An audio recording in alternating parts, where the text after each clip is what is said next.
campers. I am headed into Monson, Maine, where I'm going to stay at Shaw's Hiker Hostel, probably one of the most famous hostels on the AT. It's been around for about 40 years, I think. I'll show you my campsite real quick here before I leave. Now this is where I tented. Was not the most ideal spot.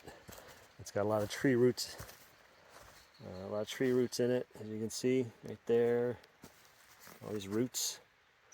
So not the most soft and smooth spot. It's a little sloped. It's small. It worked. I mean, I made it work, but not great.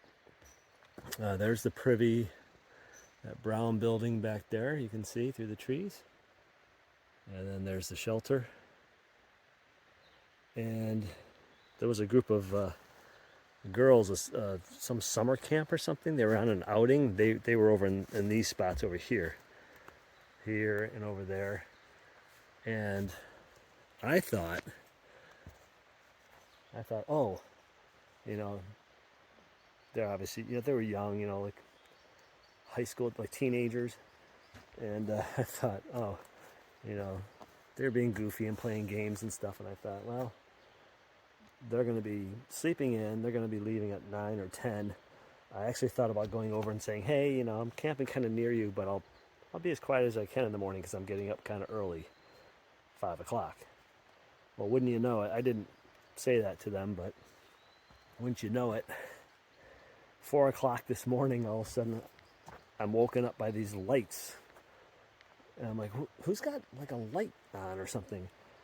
So I hear voices over where the girls' camp is, and I see, lights, headlights or flashlights or whatever, sweeping around. And I'm like, what the hell's going on? And I'm like, is there a bear over there or something happened? There's some kind of situation going on. I had my earplugs in, but I could still hear voices and stuff, and the lights flashing around. I'm like, God. So I turned over, so the lights weren't bothering me so much. But I thought, man, I wonder what's going on over there. So 5 o'clock rolls around. I get up and I start getting ready and everything. I look out my tent, and they're gone. The girls are completely gone. And I talked to one of the other guys. He goes, yeah. He goes, I was camping over by the privy. He goes, 6 or 7 times the doors opening, closing, as these girls are using the privy. And he said they were gone by 4:30. I'm like, it's still dark out at 4:30. Where were they going? I have no idea where they were going or why they wanted to leave so early and got all packed up in the dark. That was very strange, but unexpected, weird.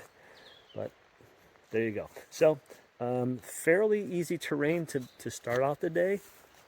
And then there's a couple of ups and downs of a few hundred feet.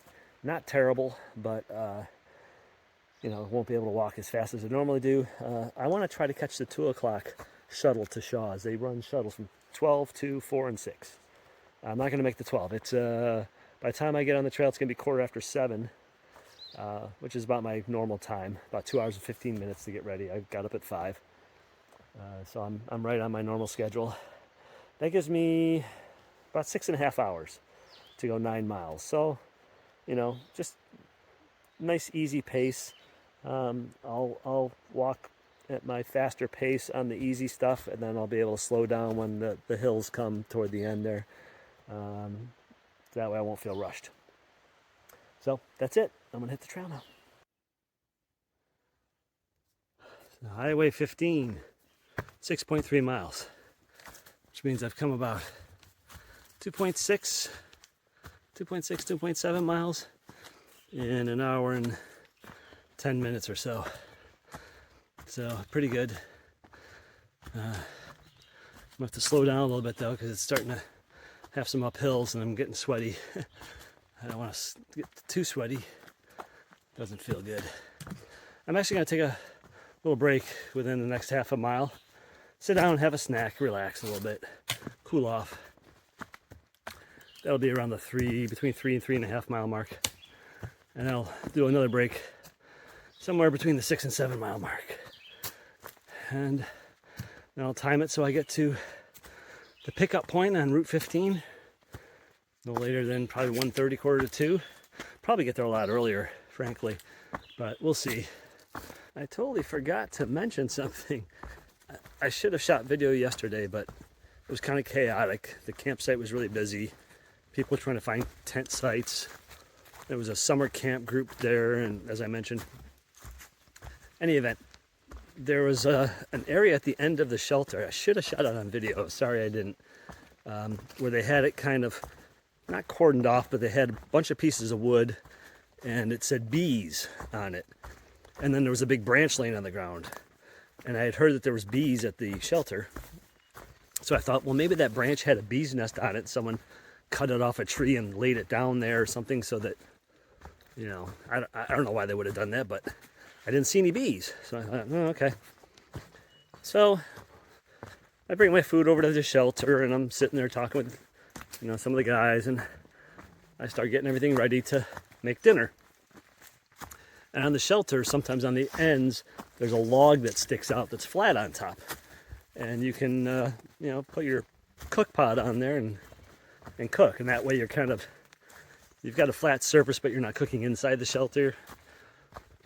So I get my cook pot ready in my stove, and I set it down on that piece of wood, and I go to get the water. And all of a sudden I look, and there's bees like homing in on my stove. And the cook pot, there's like, thump, thump, thump. They're like clinging onto it like they're attacking it. And I'm like, what the hell? I thought, oh my God, okay, I guess there are bees. I don't know where they're coming from, but so I thought I got to get my pot out of there. That was stupid. I should have just backed away. And so I grabbed my pot to get it out of there. And my pot and my stove. Sure enough, one of the bees, bam, right on my finger, my index finger.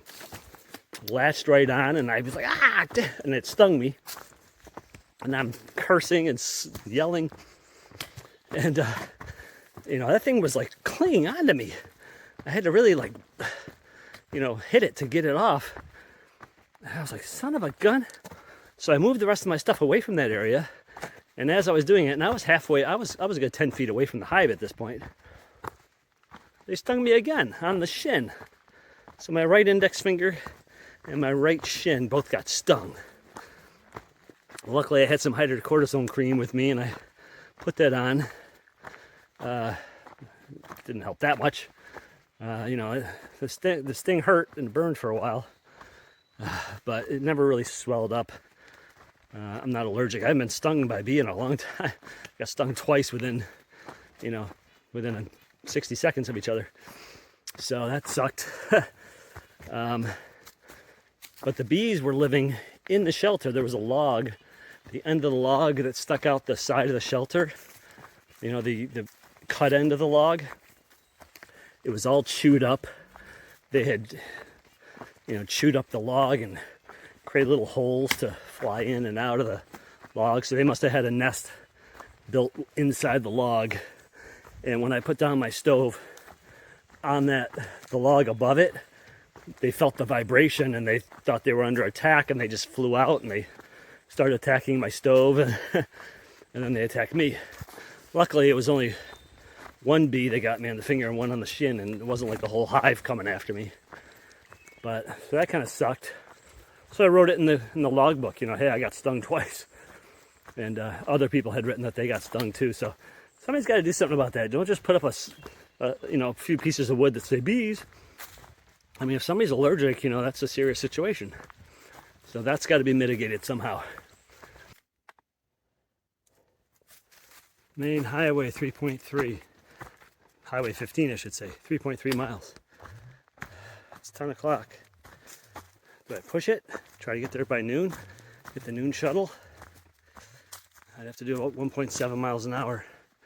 And there's some hills coming up. I don't know if that's wise. I think I'd be a sweaty mess, and I'd risk injuring myself. So I'll just keep going at my normal pace, and we'll see what happens. Okay, I'm at some kind of dirt road crossing here on the trail. And a little over 3 miles from Route 15, which is where the Shaw's shuttle picks you up. In order for me to make it, I'd have to push myself. And it's gotten sunny and muggy, and I'm just sweating already. I'm already drenched in sweat, as you can see. It's just not worth it. There's at least 6 or 7 guys I know who are going to be taking that shuttle. let's see, there's Reboot, Jake, Kent, Sleepy, this guy Jerry that I just met. At least if the 3 guys who slept in the shelter are going, that makes 8. So it's going to be a crowded shuttle. I would be 9.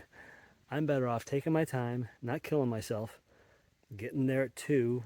Might be the only one on the shuttle. Much easier. It's also going to be a madhouse. All those people checking in at once, and you're going to have to wait around and to get your bunk assignment and get your mail and all that. So if I go at 2, I miss the morning rush. I think it'll be a quicker, smoother, more pleasant experience and a more pleasant hike on the way there. A little bit like my strategy of going across the Kennebec River. Don't be the first one in line, or don't try to be on the early ferry. Take your time. Go a little later. No waiting, right? So that's my strategy. Wait a little bit, and then you don't have to stand around just wasting time. So I'm going to take my time. I got 3 hours and 45 minutes to go 3 miles. So I'm going to go nice and slow. I'm going to sit down, take a nice long break, and eat and rehydrate and just relax. And then when I get there, I'll still be getting there early, and I can sit and relax at the parking area. So that's my plan. Okay, I'm still probably 2.5 miles from the pickup, but it's just so humid. I can't believe 10 o'clock in the morning, it was like Florida. I never knew that Maine, the mountains of Maine, would be hot and steamy. I mean, who thinks of that, right? So I think what I'm going to do is when I get my bounce box today from Shaw's, I have my other shirt, my synthetic polyester shirt. I may switch back to that and dump this merino shirt in my bounce box and send it home, because this does not cool you. And they claim it regulates your temperature and keeps you cool when it's warm and warm when it's cool. No, sir, it does not. I think that's part of the problem. Why I'm getting so hot and sweaty. This wool. I mean, it's thin. It's a very thin wool shirt. That's why I bought it. But I don't care how thin merino wool is, it's still wool. So I'll probably just switch back to polyester if the weather's going to be like this, because this is just ridiculous. I had no idea Maine would be like this at all. Oh, I'm going to stop here. I just climbed uphill. There's more uphill ahead.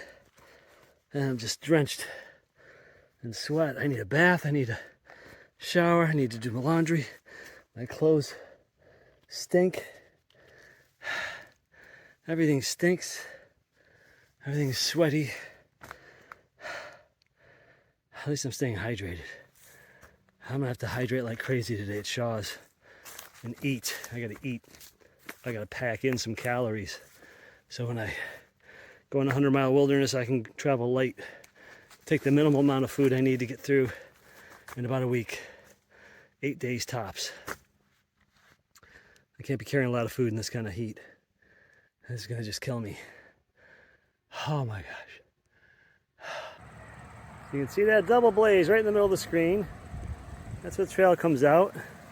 And I am in the parking area on Maine Route 15. I have a little board here explaining the Appalachian Trail, and apparently one of the local rednecks decided to take a shotgun to it. So good going there, Buford, or whatever your name was. So it's quarter after 12. So I missed the 12 o'clock shuttle by 15 minutes. And I was going pretty slow, and I took a couple breaks, and I talked to some hikers, so I could have made it by 12 easily. But like I said, I'm a sweaty mess. I want to have a snack. There was going to be at least 6 or 7 other people here.